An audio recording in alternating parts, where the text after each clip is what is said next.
Kedysi dávno v jednom malom meste žilo tam dievča menom Barbara. A táto Barbara bola známa po celej krajine svojim neuveriteľne dobrým rebarborovým koláčom.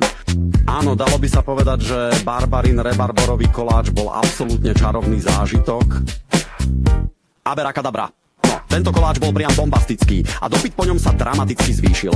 Barbara si v tom istom roku otvorila bar a nazvala ho Barbara's Rhubarb Bar.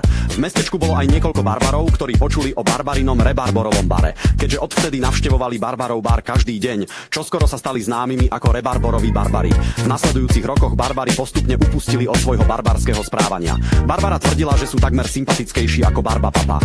Barbari však boli veľmi chlpatí a všetci mali zarastené barbarské fúzy. Vôbec neboli výrazní. Barbara potom poslala svojich barbarských priateľov k barbarskému holičovi. Ten vo svojom barbarskom holičstve dokonca upravil barbarom celé hlavy. Možno bol úplný goblin, ale jeho brada bola potom úplne tip-top. Potom pozval